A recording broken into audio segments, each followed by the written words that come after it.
Hello. Hi, Ken. This is Will. How are you? How are you? I'm great. I have some good news for you. Uh-huh. Grab that package I sent you. Tell me when you have it. Grab what? The package that I sent to you. The mail hasn't been here yet. Yeah, they left it there on the front doorstep. It's that package we talked about yesterday. Yeah, Hold on for a UPS second. left it on the front doorstep.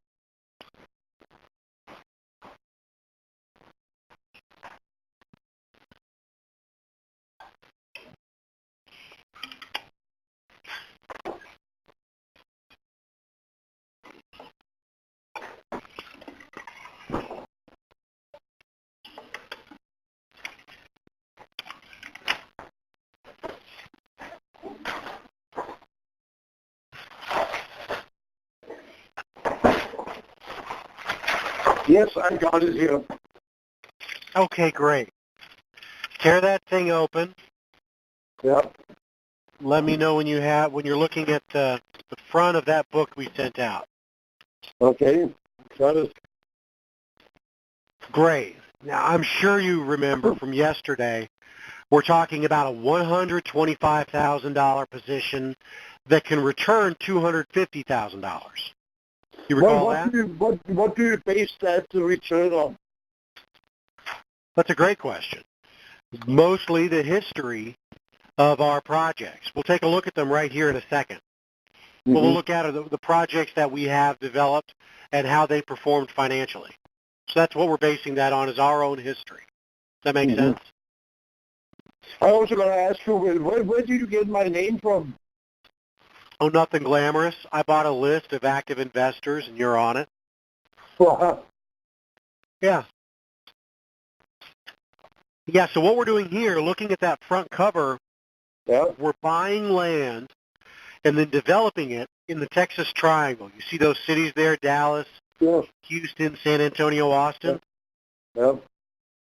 Some of the hottest areas in the country, some of the highest value real estate, fastest growing zip codes, some of the very best locations in order to develop commercial real estate. You agree? Mm-hmm. Yeah, good. Yep. Turn the page. What's that? Yep.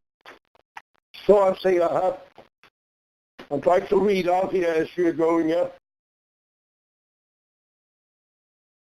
Hello? Sorry, I just didn't quite understand that, Ken. What did you say? I said I'm just reading up as you were talking. Okay, yeah. Did you turn the page, and are you looking at the page that says About Novak Capital? Yeah. Good. See these buildings right here? Yeah. These are all buildings that we built. On the left, from that Sheraton Hotel. On the right, you can see some townhomes, apartment buildings, office space, mixed use, all of that. Mm-hmm. We'll take a look at some of the financials behind those projects here in a minute. Yeah. But to give you some orientation here, so you know where we're coming from. Novak was started by two brothers, Jeff and Jack Novak. Mm-hmm. That each one of them was successful in their own career. Jeff Novak, he drives the bus around here. He's going to make all the decisions. But he was a player in the NFL. And his brother Jack is a physician who built the first freestanding emergency room in Texas. It currently has revenues over $2 billion a year. Okay? Mm-hmm. So each of those two guys made a lot of money by themselves. Then they invested their money in real estate, and they were successful. And they were successful enough that they were able to parlay that success into raising $225 million to build the buildings that you see right there on that page. Yep. Okay? So now this little $10 million fund to buy land is the first time that they've opened up to outsiders and allowed them to participate in these projects. And you're one of the very first fellas to take a look at this. You follow me? I'm listening, yep. And flip the page. The fund plan, to reiterate, is to buy land and then develop it. It can be any of the types of the developments you see there. What you really want to understand is that there are two opportunities for you to win here. The first one is on the appreciation of the land itself. So once we buy the land, if we're able to buy it right, and if we're able to appraise the land for more than what we paid, then you capture some of that gain yourself. And then the second opportunity is on the development of the land, building the buildings and selling them for cash. Sure. Okay? How is the infrastructure at this time? How is the infrastructure in that triangle right now? How is the road system in the triangle so far? Oh. Does it have to be developed too? No. In fact, turn the page forward and you'll see some maps of some locations that we've picked out. Yeah. I see, yeah. Excuse me, Ken. So the bigger roads that you see there are freeways. Yep. If you take a look on the left-hand side there, the example, it says 183 land. That big road that goes right through there is the largest freeway in town there. In Texas, okay. Yeah, that location is Cedar Park. It's a suburb. It abuts right up next to Austin. You can see the little logos there. You know, there's Costco and Walmart and Home Depot and all of that right around there. In fact, there's 2 Walmarts on this map. Yeah. In fact, there's okay. So then looking to the right, these are 2 other locations in the Austin area. There's Avery Ranch, the bottom right-hand corner. And then the Summit, the top right-hand corner, that's where the buildings are that you just saw photographed. Okay. And the first property that this fund will acquire is next door to that hotel and to those apartment buildings. So you have the opportunity to duplicate that success literally next door. Mm-hmm. Turn the page, and you can see how that could work for you in one example. Yep. This first example is a minimum value example. So in this case, we're not assuming that the land appreciates at all. But here's how the partnership functions. In the upper right-hand corner of the page, you see it's a $10 million fund broken down into $500,000 units. You see that? Now that flow chart on the left-hand side, there's $10 million going into the fund. The first thing the fund will do is pay Novak, that's us, a 15% management fee, leaving $8.5 million to buy real estate. Okay? Then we will improve the real estate by designating its purpose, rezoning or permitting if necessary, allowing time to pass, and when we're ready to build the building, we'll appraise the property. If the property appraises for any value less than $10 million, we'll credit back as much of the management fee as we need to so that you still have your $10 million going into the development. Couldn't ask for anything more fair than that, could you? No, it sounds to be too good. Yeah. Yeah, no, that's just how we want to deal. We want to be square with our partners. We're going to be right up front with you and expect the same. So if we earn our fee, and what usually happens is that the land appreciates in value, and you'll see some examples of that right on the next page.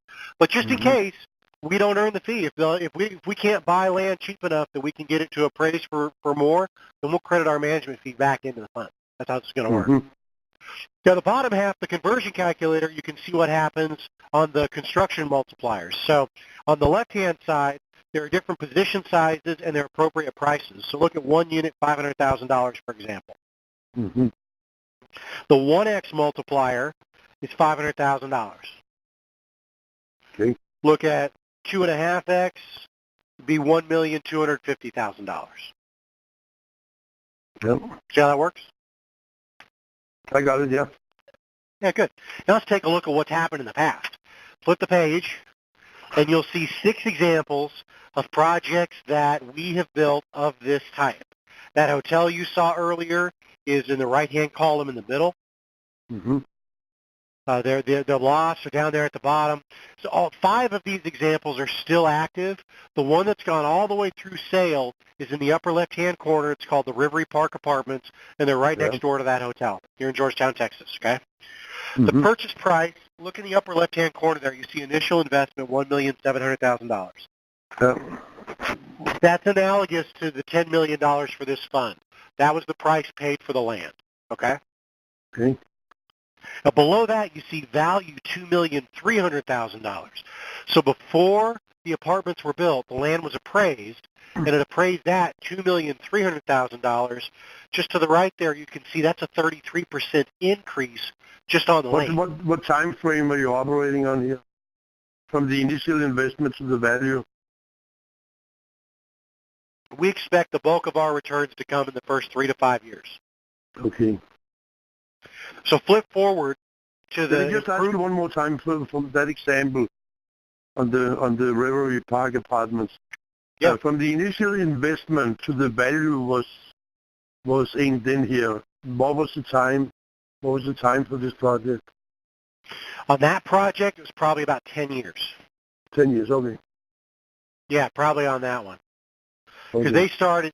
they started from zero, right? To become involved in the property, then go through all the process they needed to development. In that example, took about 10 years, which is what you want.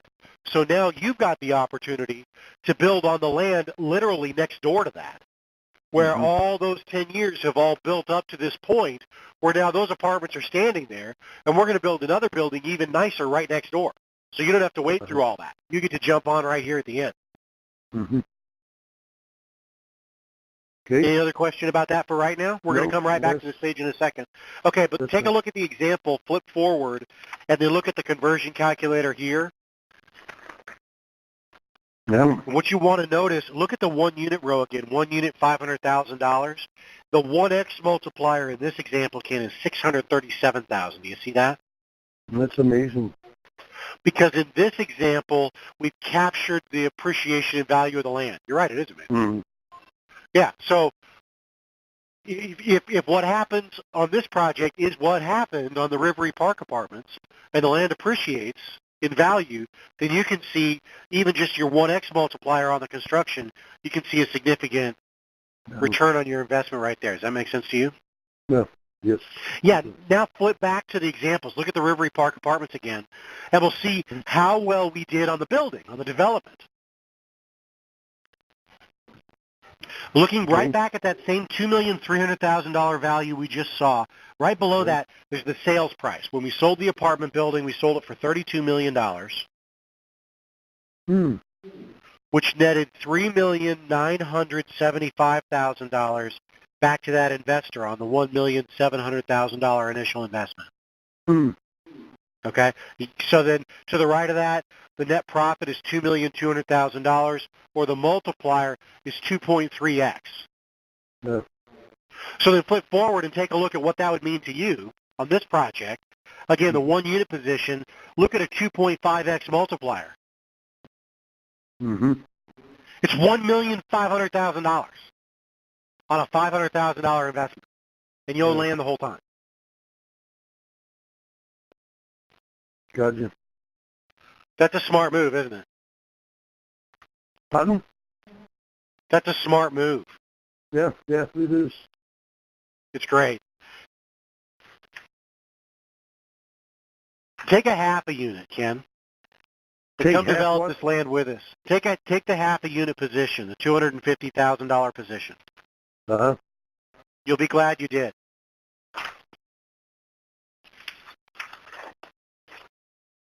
Let me start it a little bit, and you know what? Did you attach?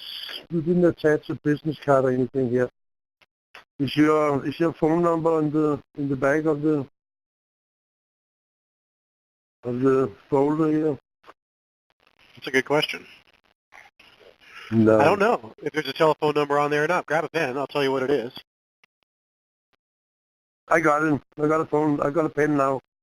My direct number, the phone line I'm calling you on, it's the number on your caller ID. It's 512 887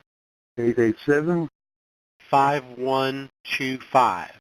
25. Okay. Yeah, and that's my desk directly here in Austin. Okay. While we're on the phone, let's take a look at some of those other examples. Okay. Flip back over to the Sheraton Hotel. Take a look at that. Yeah. Does Sheraton rent that? They didn't buy it, right? Who? They lease it or what? Who, Sheraton? Yeah. Yeah, they're operating it. This is in process now. So we haven't sold out of it yet. But the initial investment's $1 million for the land. Then look at the value, the value subordinated into the joint venture.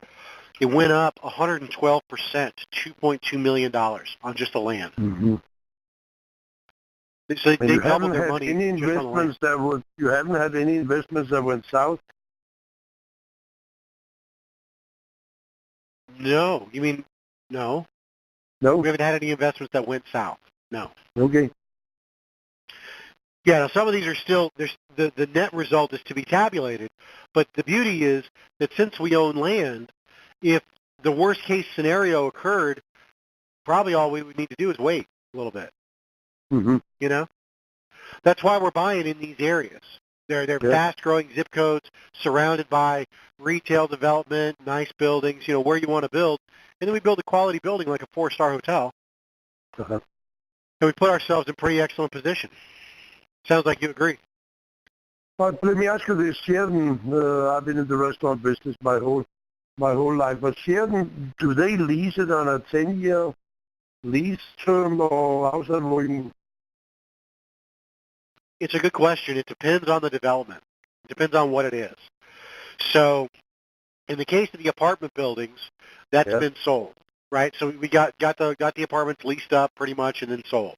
It might take a year or two to lease up an apartment building to where the building's mostly occupied, and you can take a look at some financials, and then you know what to sell it for, and then you sell it. Mm-hmm. Another route we could go is we could keep the ownership. We could hold on to it, keep the cash flow, and then after a year or two, we could finance it, and we could finance this fund out of the property, and then pay back the fund so that you get your money back based on financing a property if it makes sense to hold long term. Sure. There are restaurants that we've taken a look at building. There are some national chains that you've heard of that have come to us, and we may, for the partners that are involved in this project, in a few months, we may, I don't know whether we will or whether we won't, but we may have a little project for our fellows who are in this fund where we do that. We do exactly that. We build buildings for a restaurant chain, and then they lease it. You lease it for the 10 years. So we would get our money back out of that in like 6 months or a year, and then sell it very quickly. Mm-hmm. So we might do that.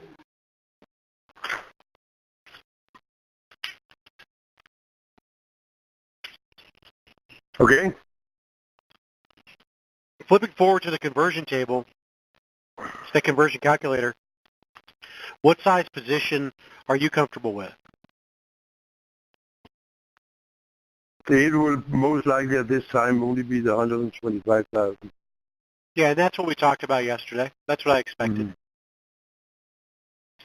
How this process works, there's an application process to the partnership where there's an application in the back there. In fact, it's in the pocket in the back of that book I sent you, the last document there. If you flip all the pages forward, there are some stapled pages in there titled Exhibit B to Memorandum Subscription Agreement. I see that, yeah. Pull that out. There's also a return UPS label that I put inside that envelope. The envelope I sent you is reusable. Yeah. So what we can do, you and I will step through this application now, and you'll fill it out, and we can have UPS come get that and bring it back here to this office and get your application process started. I would first of all have to talk to my wife about it too. We're not going to do anything right now. I really want to read through the material, and if I have any questions, give you a call, and then we go from there. Yeah, we have a lot of, I've dealt with a lot of husband and wife teams in the past. What's her name? Yeah. Yeah, what's her name? Her name is Esther. Esther? Yeah. Okay. So what I found, Ken, typically is that when you're a husband and wife team, it works one of two ways. Usually, either one partner or the other really makes the decision and just needs to tell somebody else before they write a $125,000 check. Sure. Other times, both partners really jump in and they really make the decision together. So how do you operate? Which way do you work? Yeah, we will probably discuss it, and then I'll be the one contact person. Okay. So what I'm asking is, do you expect that she'll have her own concerns? Her own questions? I mean, it's not like we are sitting on unlimited funds, so right. I'm sure there will be some discussion and evaluation on which way to go. Okay. So from what you've seen so far with the facts in front of you, which way do you want to go? Is this something you want to do? It looks like it could be something I could be interested in, yeah. Yeah, well, great. So in terms of reading through this, here's what you're going to find. I sent you what'll jump out to a savvy fellow. There are a couple things. The first one is that you don't have any control at all over which properties we designate, and you also have no liability. That's the flip side to that. Uh-huh. So if there are any cost overruns, yes, constructing the property, if there are any accidents, if there's any liability incurred during the construction process, you are insulated from all of that. Uh-huh. Okay, so you have zero liability at all as a limited partner. Who has the liability? We do as the general partner. Okay. Yeah, and you also, we're not going to come to you for any additional construction costs. This is a true turnkey deal where if it turns out that it takes us longer to build a building or we have to pay more to build it than we expected, that we're going to just have to pay that. The fund is simply buying the land, and that's the end of it. The fund then just waits, and when the building is sold, the fund gets paid back. Does that make sense? Okay, yeah. And then the flip side to that liability, again, I just said it, but to say it again, you don't have any control over which properties we pick, which is also what you want. We're the experts down here. We're doing this all the time. We're going to pick the best properties we can and then put ourselves in the best position to make money. So that's what we want to do, right? Yeah. Make sense to you? It does. Yeah, and then, of course, just thinking forward, putting myself in your position if you're planning financially along with your wife, Esther, keep in mind that you have zero liquidity here. You can't sell this position once you have it. You can't transfer it to anybody else. So you've got your $125,000 that are in the project, and they're in land, which I almost hesitate to say, but some people might think of it as a safe investment, investing in land in high-growth areas. But there's no liquidity, and you don't have any control over when the dollars come back to you. Then when the project sells, we send them back to you, and our goal would be to double your money sometime over the next potentially 5-year time frame. So if that were to happen, if you doubled your money in the next 5 years and you were protected by owning land the whole time, you'd be thrilled with that, right? Mm-hmm. Okay, great. Then it sounds like we're doing business once you bounce this off of Esther and make sure that she doesn't have any additional concerns. Is that right? Sure. Yes. Okay. Well, tell me how that works for you. Does she work outside the home? Will she be there today? What are your plans? No, she's working outside the home. She's working outside the home. What does she do? She works for the president of Siemens, a company, engineering company. Yeah? What? S-I-E-M-E-N-S, Siemens. Yep. I'm familiar with the name. What does she do for him? She works for the president of Siemens and the CFO. She works for the two big boys. That sounds pretty interesting to me. I mean, I don't know anything about those fellows, but that sounds like the kind of people it'd be sort of fun to spend your days with. Yeah, sometimes not. Yeah. I guess I can empathize. I can understand that. So when does she get home? What's your day like? How does it work? Oh, that varies. She's home 6, 7, 8, 9 o'clock at night. So. Okay. And right now they have their annual conferences. So dealing with time difference with Switzerland and Germany is a challenge sometimes. Yeah, sure. you only have what, 1 or 2 hour and a half hour overlap there during the business days? 7 hours difference. Yeah, so 1 hour overlap at a normal business day? Yeah. Yeah, sometimes more than that. Yeah, cool. So when do you expect to be able to bounce this off of her, Ken, and when should I follow up with you? Give me a couple of days and I'll give you a call back. Sounds great. Write down any more questions I may have, and when I go through the material, and let us chat again towards the end of the week. Okay. Just for myself, what I'd rather just check in with you. Now, Okay. if you're telling me that it's going to take you a couple days to read through everything, I hear you. I understand that. But is it okay if I check in with you tomorrow morning? Would that bother you at all? Tomorrow? Yeah. That won't give me enough time.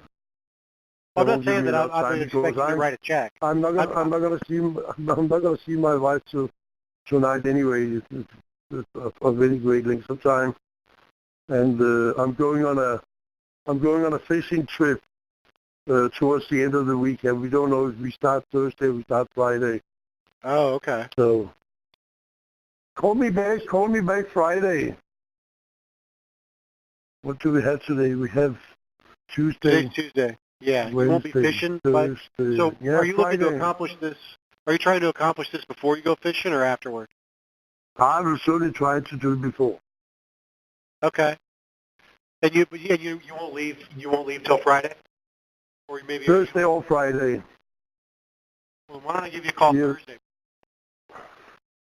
Yeah, you can try that too.